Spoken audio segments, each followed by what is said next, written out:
Pagmumura ni Sebastian. Hindi niya ugaling manood ng mga showbiz report. Pero mula nang umangay ang balita na may dinalang girlfriend si Xandro sa party sa Eleazar Empire Building, ay hindi na niya mapigil ang magbukas ng telebisyon. Katulad lang ng mga oras na iyon, kung saan pinag-uusapan sa isang talk show, kung sino si Shira sa buhay ng supermodel na si Xandro. Mabuti na lang at hindi pa rin humuhupa ang pinasabog niyang balita tungkol sa pagiging magpinsan nila ni Barbie, kung hindi ay nasisiguro niyang walang ibang magiging laman ang mga talk show at showbiz reports, kundi sina Xandro at Shira. It had been 3 days since he saw her. Napapiksi siya nang maalala ang mga binitiwang salita ng dalaga sa kanya. Galit na galit pa rin ito sa kanya. Ang bawat salita nito ay tila palaso na tumatarak sa puso niya. He had his reasons but he couldn't turn back the time and change everything. The damage had been done. Ang pinakamabuti na lang na magagawa niya ay gamutin, at subukang paghilumi ng sugat na nilikha niya rito. But how? Ipinangako niya na babawi siya sa dalaga, na gagawin niya ang lahat para makabawi sa naging pagkukulang niya, pero sa loob ng 3 araw ay hindi siya makabuo ng plano, kung paano muling lalapit dito. Itinutok uli niya ang paningin sa TV screen kung saan naka-close up ang dalaga. Panipi. Paano ko buburahin ang sakit na idinulot ko sa iyo, Shira? He just groaned in frustration. Are you sure? Okay ka lang dito, Shira? Don't worry, I can manage. Natatawang sagot ni Shira kay Xandro, pagkatapos nitong hagkan ang pisngi niya bilang pamamaalam. He was the brother she never had. Itinuturing niya itong higit pa sa isang kaibigan kundi isang kapamilya. Nasa Ninoy Aquino International Airport sila, dahil aalis ito sa bansa para tapusin ang modeling commitments nito sa abroad. Hindi muna siya babalik sa Paris, para isakatuparan ang plano niya. Kung natalo siya sa unang paghaharap nila ni Sebastian, hindi na niya hahayaang maulit iyon. Okay, kapag kailangan mo ng tulong o kahit anong bagay, tawagan mo lang si Kuya Azrael ha. O kaya ay si Barbie. Tumungo si Shira bagaman duda siya, kung kaya niyang abalahin ang dalawa. Sa kasalukuyan kasi ay busy ang mga ito sa pag-aasikaso ng kasal, nagaganapin 3 buwan mula ngayon. Bago ang kasal na lang babalik ng Pilipinas si Xandro. In case you want to live in a condo unit, pwera sa unit na inuokupan ni Kuya, kunin mo lang ang mga susi sa safety deposit box sa bangka. I already notified them about that. Muling bili nito. Sa townhouse nito sa Cavite siya tumutuloy. Don't bother, Xandro. Kaya ko na ang sarili ko. Hi, we're almost of the same age. Pero daig mo pa ang isang kuya kung umasta. Nai-imagine ko na tuloy kung paano magkaroon ng isang kuya, natatawang wika niya, kahit sa totoo lang ay pinipigilan lang niya ang maiyak. Alam niya na may kapatid na babae sina Xandro at Azrael. Sa kasamaang palad ay nasawi iyon sa isang jeepney accident, kasama ng mga magulang ng mga ito. Go ahead, tinatawag na ang flight mo. Kapag may oras ka, bisitahin mo na lang si nanay at ang cafe, pakisabi kay nanay okay lang ako rito. Ang problem niya sa nanay niya, ay umuwi siya sa Pilipinas. Para sa plano niyang pagtatayo ng branch ng Shira Cafe na pagsososyohan nila ng kaibigan. Gusto nitong sumama pero nagdahilan siya na magiging masyado siyang abala. At hindi naman niya ito maaasikaso. Mabuti na lang at nakumbinsi niya ito na huwag nang sumama, lalo na at dito niya ipinagkatiwala ang Shira Cafe habang wala siya. Alam kasi niya na hindi niya maisa sa katuparan ang paghihiganti kapag naroon ito. Nangako na lang siya na tatawag dito, nang madalas at gagawing mabilis ang pag-aayos ng negosyo, nang sa gayon ay makauwi agad siya. Kampante siyang iwan ang nanay niya sa Paris, dahil marami na rin itong kaibigang Pilipino roon. Okay, bye, Shira, wish you all the best. At sa muling pagkikita natin, ay ngumingiti na ang mata mo. I wanna see that. Au revoir. Palam bago tinungo ang departure lounge. Hinintay muna niyang mawala ito sa paningin niya, kaya tinungo ang labasan. May iniwan na sasakyan si Xandro pero hindi niya gamay ang mga kalye ng Pilipinas, kaya kailangan muna niyang mag-taxi pa uwi ng Cavite. Nag-taxi rin lang sila papunta roon. Kalalabas pa lang niya ng airport nang may biglang tumigil na kotse sa harap niya. Bumukas ang pinto sa driver's side, at bumaba mula roon ang isang naka-uniform na driver. Kapagkuan ay lamigid ito sa pinto sa passenger side at binuksan iyon. Nagulat siya nang makita si Sebastian pero hindi niya ipinahalata iyon. Get in. Ihahatid na kita sa Cavite. Alam kong wala kang dalang sasakyan, anito. Mukhang umaayon sa kanya ang pagkakataon. Sumakay siya sa kotse katabi nito. Isinara ng driver ang pinto, kapagkuan ay pumasok na uli sa kotse. For a moment, silence hung between them. She held her breath. Bakit tila siya ang nato-torture ng mga sandaling iyon? Ilang sandali pa ay bumibiyahe na sila. Pasimpleng nilingon niya ito. He was wearing a three-piece formal suit. Tila kagagaling lang nito mula sa isang business meeting, halatang pagod ito pero hindi iyon nakabawas sa kagwapuhan nito. Marahang ipinilig ni Shira ang ulo sa huling naisip. He was handsome, all right, pero tila kakaiba ang epekto sa kanya ng pagpuna niya sa kagwapuhan nito. Iba ang swabing amoy nito na nanunuot sa ilong niya. Nagbawi siya ng tingin pero natawag ang atensyon ng marahas na paghinga nito. Muling tiningnan niya ito, magkasalubong ang mga kilay nito. Shira, Sebastian, sabay nilang bigkas sa mga pangalan nila, ahead. Speak first, anito. Napatingin siya sa driver. Bagaman tutok ang paningin nito sa kalsada, ay nakakaramdam siya ng pagkailang sa presensya nito. Don't mind him, wika ni Sebastian nang mapansin ang uneasiness niya. Ano na nga ang sasabihin mo kanina? Nagkibit balikat siya. Wala naman. Gusto ko lang itanong kung nagkataon lang ba na nasa naiyak ka, at nakita mo ako o sinundan mo kami ni Zandro. Ang huli, alam ko na aalis na si Zandro ngayon, kaya inalam ko kung kasama kanya sa pag-alis nito, nang hindi tumitingin sa kanya. Sumandal ito sa backrest bago pumikit. Mukhang pagod ito. Bakit tila gusto niyang haplasan ang noo nito, para mawala ang pagkakakunot niyon? Tumigil ka, Shira. Kinamag niya ang sarili. Bakit hindi mo nalang ginamit ang connections mo para alamin kung aalis ba ako ngayon o hindi? Surely can do that without batting an eyelash. Damilat ito. All right. I wanted to see you. Tila nabubugnat na wika nito. She saw longing in his eyes. You wanted to see me. Tumatango tanggang wika nito. Nagpipigil siya ng ngiti. Nakakuha siya ng puntos sa binata. Yes, I wanted to see you. And now that you're here, to touch you, and kiss you, Shira, I want you so much it hurts. Tila hirap na wika nito. Tuluyan na siyang napangiti. Hindi siya nagkomento. Sa halip ay patagilid siyang umupo at tumano sa labas ng bintana. Hindi na niya pinagkaabalahang sabihin dito ang address ng townhouse ni Zandro sa Cavite, dahil sigurado siyang inalam din iyon ng binata. Umikit siya at pilit na umidlip kahit alam niyang imposible iyon. Paano siya makakatulog kung ang totoo ay apektado siya ng presensya ng binata? Shira anito pagkaraan ng ilang sandali. Hindi siya sumagot at hindi rin nagmulat ng mga mata, pero malakas ang pakiramdam niya na sa kanya nakatutok ang mga mata nito. I was a ruthless. I'm sorry for hurting you, bulong nito pero malinaw yung nakarating sa kanyang pandinig. Nag-init ang sulok ng mga mata ni Shira. Pinigilan niyang tumulo iyon. She was determined not to let emotions rule her judgment, determined to reach some sort of understanding and find the closure she needed after so many years. And that closure was her revenge. You should be sorry, Sebastian. At tama ka, you were a ruthless. Maliban sa panakanak ang buntong hininga ng binata ay naging tahimik ang biyahe. Hanggang sa makarating sila sa Cavite. Tama nga siya, alam nito kung saan siya tumutuloy. Maagap na bumaba ang driver at ipinagbukas siya ng kotse. Bago pa siya makababa, nahawakan ni Sebastian ang palad niya, na muntik na niyang ikapitlag. Pinukul niya ng tingin ang kamay nitong nakahawak sa kamay niya. Tila napaso na binitiwan siya nito.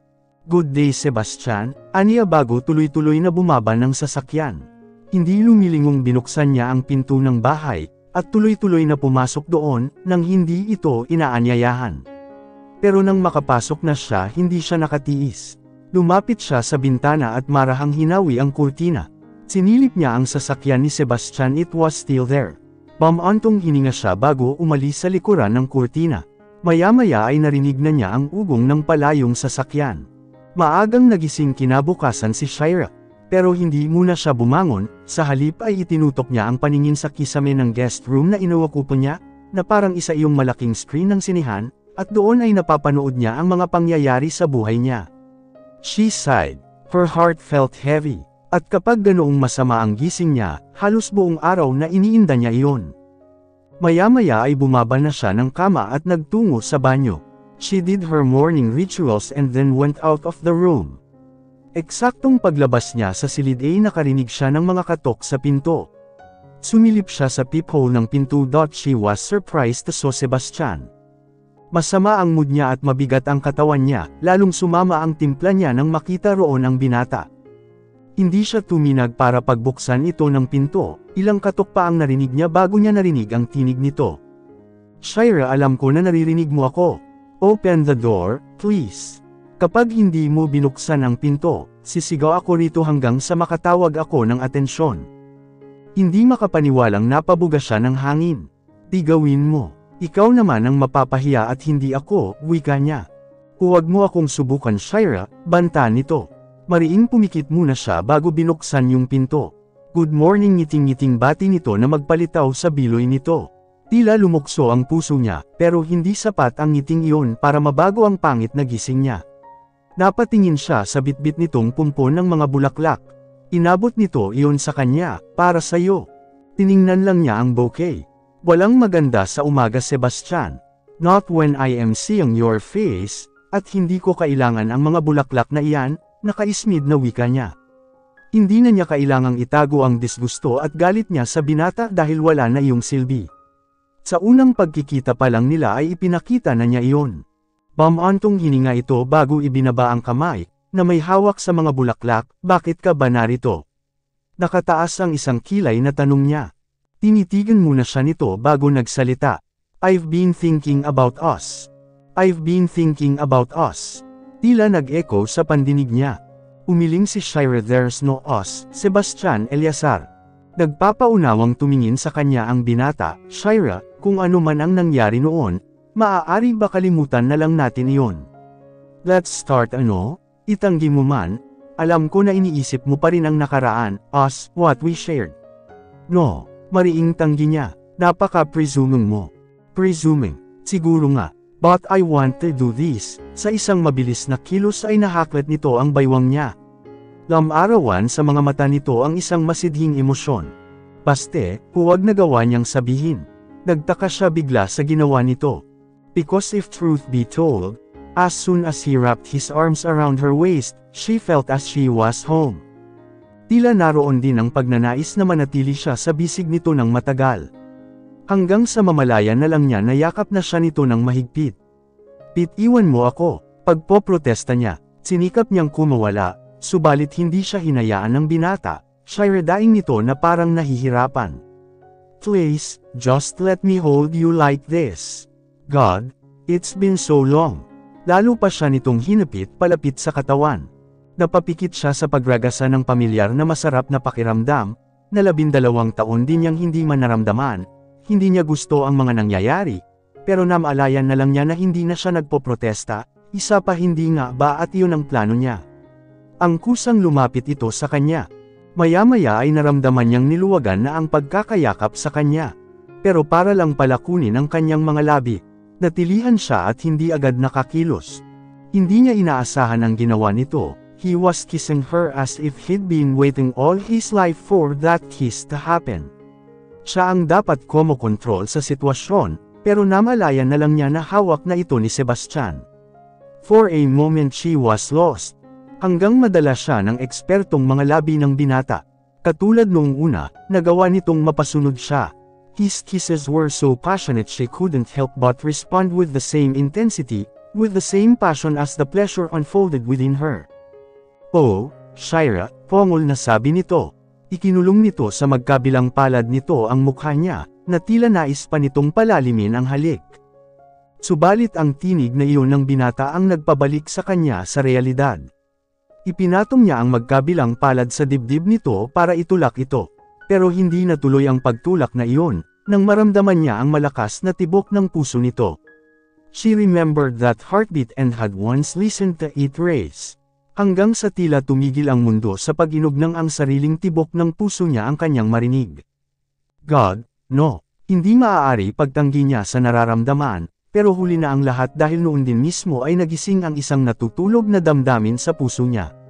She still loved him. Had always loved him despite everything. Hindi pinakupas ng nagdalabindalawang taon ang pagmamahal niya rito. Hindi na niya iyon pwedeng ikaila dahil para na rin niyang niloko ang sarili. Isang halik lang pala nito ang magiging hadlang sa paghihiganti niya. Isang halik lang pala ay mabubuwag na ang depensa niya. Nag-init ang sulok ng mga mata niya, hanggang tuluyan na siyang mapaiyak na tigilan si Sebastian nang marahil ay malasahan ang luha niya. Nag-aalalang tiningnan siya nito, Shira. Kung mawala siya rito, tumalikod, at naglakad palayo. Gusto niyang takasan ang sandaling iyon, pero nakakailang hakbang pa lang ay natapilok na siya, dahil kanina pa parang bibigay ang mga tuhod niya. The pain that shot through her ankle was as sharp as her cry of agony. Napasalampak siya sa sahig. Mabilis na dinaluhan siya ni Sebastian, Shira. Okay ka lang ba? Ano ba ang pakialam mo? You never cared before. Umiiyak na singhal niya rito.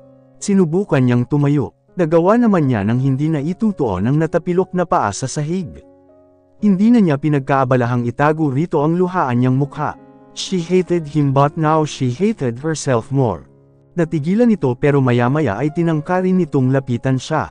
Seryoso na ang mukha nito, at sa nanlalabong luha ang mga mata, ay nakita niya ang kislap ng galit sa mga mata nito, pero alam niyang hindi iyon patungkol sa kanya. Kung kanino ito nagagalit ay hindi na niya gustong alamin pa. Bakit hindi ka nalang umalis? It wasn't too hard for you to do that before. Sigaw uli niya rito bago hirap na naglakad pabalik sa silid niya. Nagawa niyang makarating doon. Humahagulhol na sumubsob si Shira sa kama. Kaya siya bumalik ay para maghiganti kay Sebastian, pero bakit ganoon ang nangyari?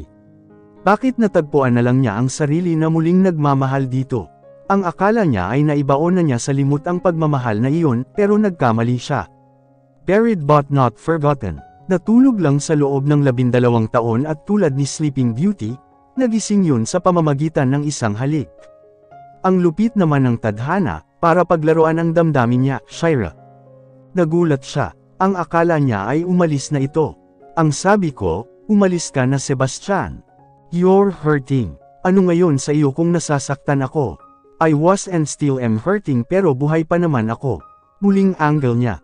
Pero hindi ito natinag sa ipinakita niyang kagaspangan ng ugali, timang mga bagang na nilapitan siya nito. Lumuhad ito sa harap ng kama at maingat na kinuha ang paa niyang na-sprain. You sprained your ankle at nagsisimula ng mamaga. Come on, dadalhin kita sa doktor. Nang hindi siya sumagot ay tumayo ito at tinungo ang medicine cabinet. Kumuha ito ng elastic bandage at maingat na itinali iyon sa paa niya. Pinigyan din siya nito ng painkiller at ipinainom sa kanya. Pagkatapos ay walang sabi-sabing kinarga siya nito. Anong ginagawa mo Sebastian? Nagpapanik na tanong niya. Dadalhin kita sa doktor. No, ibaba mo ako. Kahit CEO ka, kahit Eliasar ka inuutusan kitang ibalik mo ako sa kama ko. Stop the protest Shira. Dadalhin kita sa doktor. Kailangang matingnan ang paa mo, anito bago diretsyong lumabas ng silid niya. Pagkalabas sa main door ay inilock nito ang pinto at kinabig pa Sara, kapag kuwan ay idineposito siya nito sa passenger seat ng sasakyan. Pagkatapos ay mabilis itong sumakay sa driver's seat. Pero bago nito binuhay ang makina ng sasakyan, umangat ang kamay nito sa pisngi niya, na marahang humaplos doon na halos ikapanindig ng mga balahibo niya. How magical a single kiss can be, it wiped away my 12 long years of agony, sambit nito.